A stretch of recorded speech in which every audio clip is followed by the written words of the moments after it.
Hi, my name is Aya, you're watching Aya Reads, and I'm here to do my end of the year book haul. So basically, I rarely get books during the holidays because my loved ones are like, she has enough books, so I don't think I'm gonna get any more books this year. So let me just show you the books I got in the last couple of months. I have 22 books to talk about, so it's a pretty big book haul, and I split them up in contemporary romances, fantasy, slash like paranormal romances, and then another category. So there's only 3 books there. I'll get to that category when I get to it. So let's start with the contemporary slash dark romances. The first one, this is really in no particular order, Desperate Measures by Katie Robert. So she has been publishing this Wicked Villain series in these special editions. So basically it is illustrated.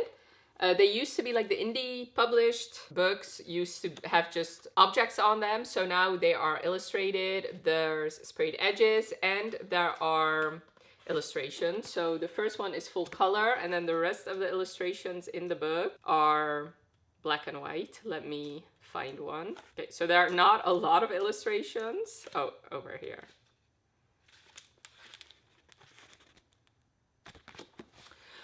So, like I said, they're slowly publishing them. I believe the second book comes out next year. So this is the first book. And this series follows Disney villains getting their HEA. So this book you follow Jasmine and Jafar. Jasmine has a pretty strict father, and she is engaged to be married to Ali, the Aladdin character, until Jafar kills her father and takes over her father's empire, and that means getting Jasmine. And they have this CNC, consensual non-consent relationship going on. And this is basically their romance. At first, she wants nothing to do with him. And then, of course, they fall in love. I've already read this book. I read it in the beginning of the year. I actually vlogged it, so I'll leave that vlog linked for you. I liked it. It was not my favorite, but I do like Katie Roberts' smutty books. I think she does them very well. And I haven't continued on with this series, but I really want to especially read the Beauty and the Beast retelling, which is an MMF with Belle, the Beast, and Gaston, so cannot wait. Next is The Striker by Anna Huang. I have already read this one. I did a new releases vlog for this book, so I'll leave that linked for you. This is the first book in her newest series, which is a sports romance series with football players or soccer players, and the first book you follow Asher Donovan.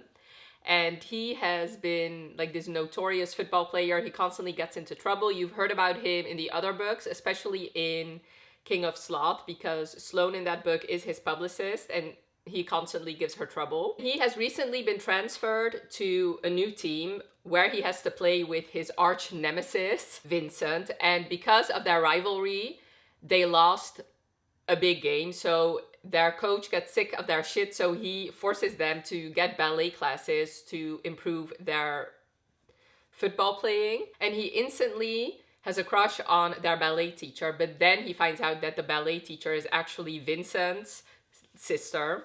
So this is like a teammate's sister slash rival sister. Her name is Scarlett, and she used to be this prima ballerina until an injury forced her to stop, and now she is teaching ballet instead. And it's their romance, and I really loved it.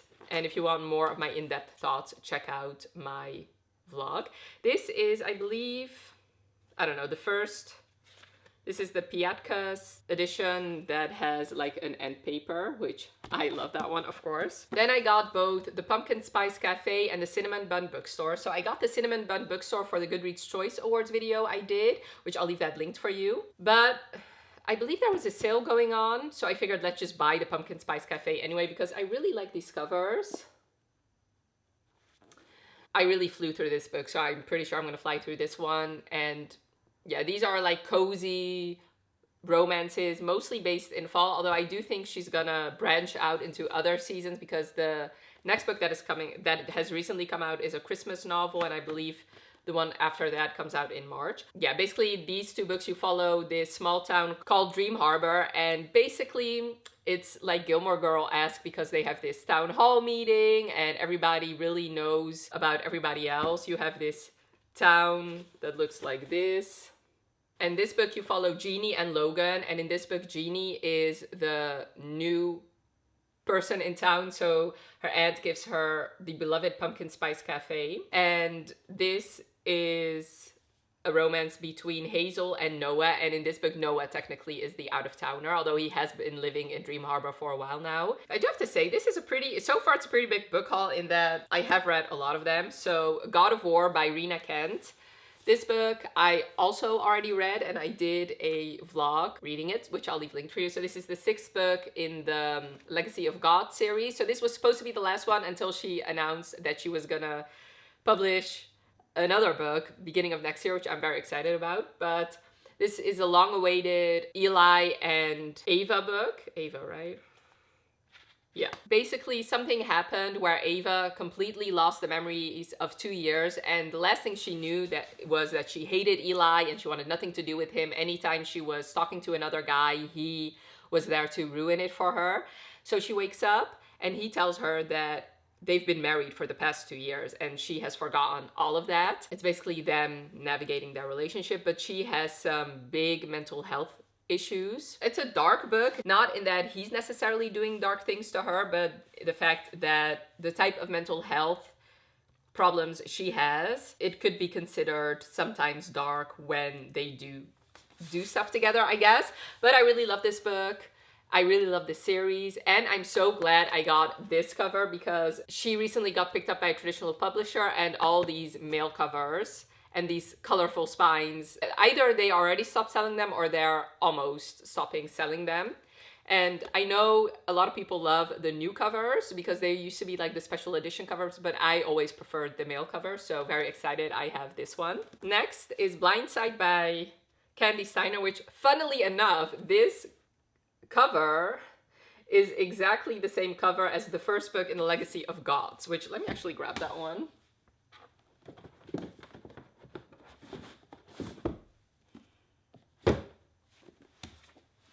So it's not exactly the same, but it's definitely the same male cover model. So that's funny. Okay. So this is the first book in... Okay, sorry. I have to read you the first sentence of the back of the book. Clay Johnson has the abs of Adonis and the deadly smirk of the devil himself. Okay, so no, this is not the first book. This is the second book in the Red Zone Rival series by Candy Steiner. And I actually got this book because this series has been on my TBR for a while, but this book was very cheap for some reason one day, so I just snagged it. So this is a Teach Me book. So it's a football romance. He's a football player and she is interviewing him for something, but then he notices that she has a crush on somebody and that she's doesn't really know how to handle that, so he offers to teach her. So he helps her get noticed, and in turn she will help him make his ex jealous. It's a fake dating romance. They are in a fake relationship, and I'm pretty sure there's a scene in here where she has been listening to her smutty books and he hears it, and maybe they reenact scenes from her books, I don't know, but this has been so popular. This was definitely popular last year, so I really should read this series. I own it now, so hopefully I can get around to it soon. The next couple of books I all bought specifically for my Goodreads choice video, so I'm gonna just fly through them. If you want to know more of my in-depth thoughts on all of these books, because I have read them, check out that Goodreads choice video. The first book is How to End a Love Story by Yulin Kwan. So this is a romance between Grant and Helen, and they used to be in high school together, but really what binds them is that her sister committed suicide by jumping in front of Grant's car. But now she has become a famous young adult author, and her books are getting adapted into a TV show, and he's a screenwriter, so they meet each other again. At first, she wants him to quit, and he really doesn't want to, so they're forced to work together and forced to confront their past, but also they are really attracted to each other. They start up this like no strings relationship with a solid end date, and of course they fall in love. I really enjoyed this book. I know not a lot of people did, but I do have to say I related to two major things in this book, so this does have a special place in my heart. The Love of My Afterlife by Kirsty Greenwood. This book you follow Delphi, and she chokes on a burger and dies, and then when she gets into the afterlife, her afterlife therapist tells her that she has a week to find her soulmate, or she has 10 days to find her soulmate and get him to kiss her. Then if she accomplishes that, she will get a second chance at life, and otherwise she'll die again and have to go to the afterlife. So she does, but the only thing she knows about her soulmate is that he lives in London, which she does too, and that his first name is Jonah, and she knows the first letter of his last name. In the 10 days, she runs around London trying to find him. In the meantime, she gets closer and closer to her neighbor, and also she makes new friends because her life before she actually died was very isolated. She didn't really have a life. So this is also like her new lease in life, trying to cram in all her life in the last 10 days. I do have to say, this was nominated in the Goodreads Choice Romance category. To me, this was definitely not a romance. It was more like a contemporary magical realism women's fiction, but I did enjoy it, and I do really love this cover. I know there's two covers. I believe this is the UK version. Leather and Lark by Bryn Weaver. This is the second book in the Ruinous Love trilogy, and basically all these books follow one of three brothers, and everybody in these books are serial killers. And this book you follow Lachlan and Lark. Lachlan is Rowan's brother from the first book, and Lark is Sloane's best friend from the first book. She is from like this mob family, and people have been dying in her family, or have been getting murdered. Her parents think that it's Lachlan doing it because Lachlan and Sloane met a year ago and he didn't treat her properly, and because of that, the contract killer company he works for lost out on a major job, which is her family. So they think he has every reason to try and kill everybody in her family. So she knows that he didn't do that. And she also doesn't want him to die because she cares about Sloane and cares about Rowan. So her aunt tells her the only way to save him is to marry him, because if you're married to him and can convince your family that you actually love him, they will leave him alone. So she does that. So this becomes a marriage of convenience, but they don't like each other because of that event that happened a year ago. But of course, they have to live together, and slowly but surely they get to know each other and they do fall in love. I really enjoyed this book. If you can, I would say listen to the audiobook while reading it, because the guy who does Lachlan's voice and actually does every single male voice in this book has such a sexy voice, and especially his Irish accent is so hot. I know some people who loved the first book didn't really enjoy this book, but I do have to say I didn't really love Butcher and Blackbird that much, but I did enjoy this one. So definitely see where you fall on that. And also Butcher and Blackbird was less dark and more rom-com-y. This one definitely felt a little bit more dark than rom-com-y, and that is what I prefer. The Rom-Commers by Catherine Center. You follow Emma and Charlie, and Charlie is this big, famous Hollywood screenwriter, and Emma wanted to be a screenwriter, but because she has to take care of her dad, she has let all those dreams pass her by, basically, until her friend, who's also her manager, tells her that Charlie has to write this rom-com, but he is not good at it. So he wants her to come out to LA to help him. She at first doesn't want to because she doesn't think her little sister can take care of her dad, but then her dad and her sister convince her to go, so she does. And when she meets Charlie, she finds out he's not what she dreamed he would be. He's kind of mean to her, and his screenplay, his rom-com screenplay is awful.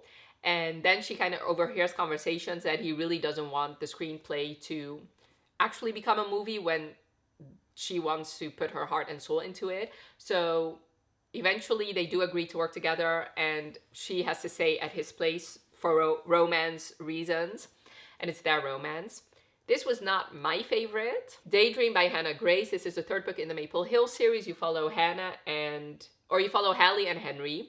And Henry, of course, you have met in the first and second book. So Hallie's boyfriend broke up with her, and he used to be her best friend, and they tried to make it work as boyfriend and girlfriend, and it didn't. They really didn't have anything in common, really. All his friends were her friends. Yeah, so she was not really happy in the relationship, but he ends up breaking it off. And when she meets Henry, they become friends, and she ends up finding things that work for him because he is neurodivergent in a way. It's not really specified what exactly he has. And she finds that out and finds ways to help him with his studies because her sister has ADHD, so she kind of knows how to help him. And she wants to be an author, and she wants to sign up for this writer competition, but she realizes that she really doesn't have a life. Like, she goes to school, goes to work, and then she takes care of her cat, and basically she takes care of her family. She's basically the family manager. So in exchange for her helping Henry study, he will give her like all these experiences that she can write in her book. That's basically this book. The Pairing by Casey McQuiston. I got this like, I guess, special edition. Sprayed Edges, which says some things taste better together. This book you follow Theo and Kit, and they used to be together until they were supposed to go on this food and wine tour through Europe, going through France, Spain, and Italy.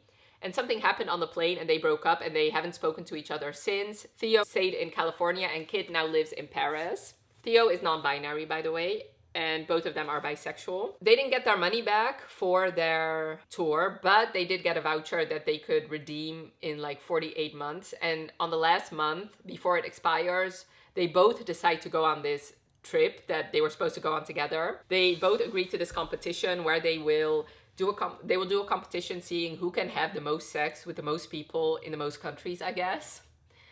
And of course, they end up falling in love. This is told in an interesting way where the first half of the book is told completely from Theo's point of view and the second half of the book is told completely from Kit's point of view.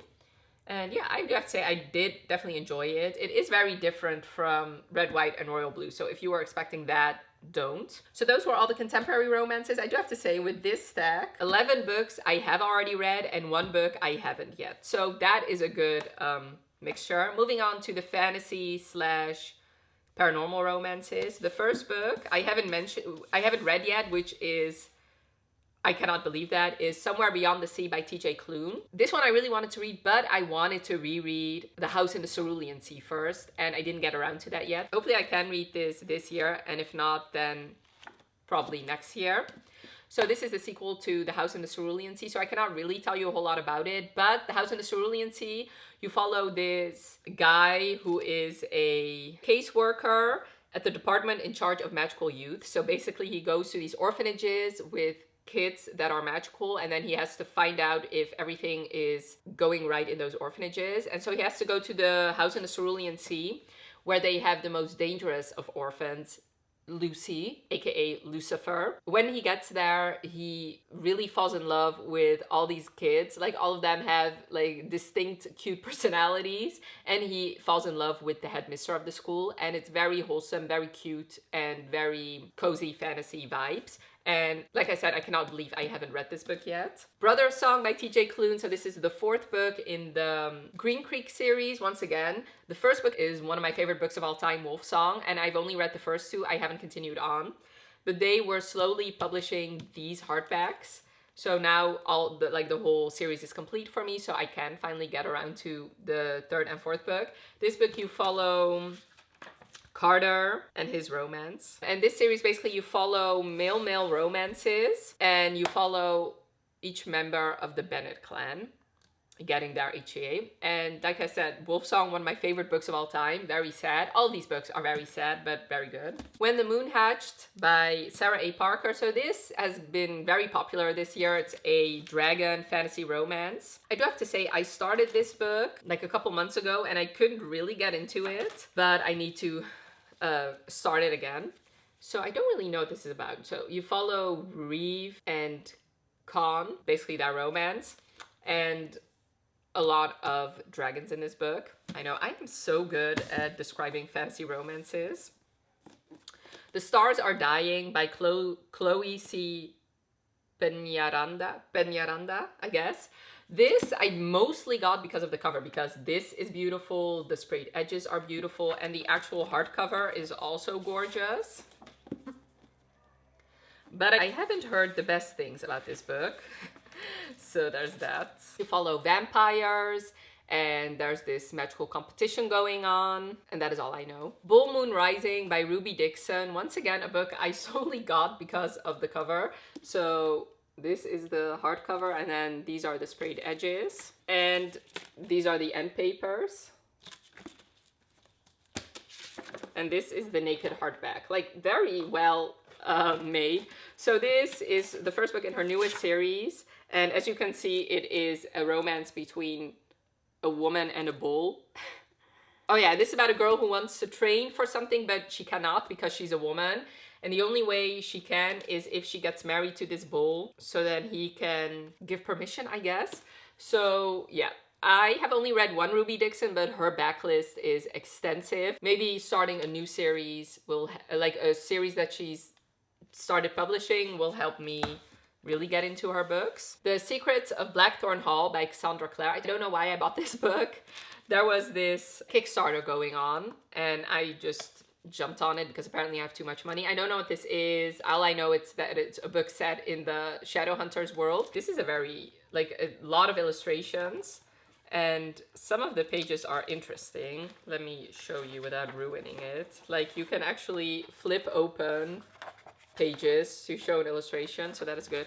I have to say, like I said, I don't know what this is, but I bought it, so here we are. These are the end papers, and this is the naked hardback. So very beautifully made, but I'm so behind on the Shadowhunters universe. I've only read the first 3 books in the Mortal Instruments, and I read the Infernal Devices. So the plan was this year to try and get caught up, but I didn't read any of those books, so maybe next year. The Courting of Bristol Keats by Mary E. Pearson. This is the first book in her newest duology. You follow Bristol, who thinks that she's human until she gets these letters from a mysterious aunt that she didn't know. She also thinks her father and mother are dead. And when she gets there, she finds out that her parents were actually Fae and that there's this whole Fae world that she doesn't know anything about. And she agrees to go because she finds out that her father might not be dead. So she wants to go to try and find her father. This Fae king agrees to help her even though he wants to kill her father. It's going to be their romance. And I already read this book. I did an entire vlog for it, so I'll leave that linked for you. The Songbird and the Heart of Stone by Carissa Broadbent. This book I was supposed to have already read, but it came out during the Goodreads Choice Awards, and I really didn't have the time to also read a 430-page book. So hopefully I can get around to it in December, and if not, definitely early 2025. This is the 3rd book in the Nyaxia world, and this is the start of a new duology. And this duology, you follow Misha and Asar. This series, you follow vampires. Yeah, I read the first duology, really enjoyed it, and Misha was a character I really loved, so very glad to finally read her book. And these are the end page, or the sprayed edges. And I always have liked the naked hardbacks. I'm glad they kept them in for the traditionally published books because that is one thing I really loved about the indie hardcovers, which is why I bought them even though I hadn't read them yet. Now the last 3 books are books that are technically not really a contemporary romance and not really a fantasy romance. So the first book is Lies and Wedding by Kevin Kwan. I do have to say I'm not 100% sure if this is a romance or not because technically it was published in the romance category, but everything in me tells me it's not a romance. And I'm debating whether or not I'm going to return this book because I had to read it technically for the Goodreads Choice Awards, but I only got to page 60 and then I put it down and stopped because I really couldn't continue on. Let's just read you the first sentence. Rufus Gresham, future Earl of Greshambury and son of former Hong Kong supermodel, has a problem. His family fortune, the legendary Gresham Trust, has been depleted by decades of profligate spending, and now he has to marry a French hotel heiress, but he also has a girlfriend, I'm pretty sure. And then there is a thrilling plotted story of love, money, murder, and sex. Like I said, I only read the first 70 pages. I don't really like reading about rich people and their problems, so that's why I put it down. A Love Song for Ricky Wilde by Tia Williams. This one I had already read at the beginning of the year, but I was waiting to buy it because I wanted the paperback to match 7 Days in June. I haven't bought 7 Days in June yet, but I know it's like a shorter paperback, but that paperback will only be released at the beginning of next year, and I really wanted to buy every single book for the Goodreads Choice Award, so I got this one. I do have to say, it's not a hardship because I really love this cover. I love the colors and everything. So the reason I put this in here is because, yes, technically it's a romance, but it's very much a mixture between a romance, a magical realism, and a historical fiction. So that's why it's not one-to-one a fantasy romance and definitely not a contemporary romance. So you follow Ricky Wilde, and she's the youngest daughter of this family that is in like the funeral business. They have a very successful funeral business. And her sisters have been like the dutiful daughters, and they pretty much do whatever their parents want them to do in the business. And Ricky is wild, literally. She doesn't want to do that. So she decides to move from Atlanta, right? to Harlem to start off this flower business. And at one point, she meets this mysterious stranger called Ezra during a leap year. This year's leap year, actually. So in February of 2024. And it's their romance. But there's a mystery going on. Like I said, it's magical realism, also historical fiction.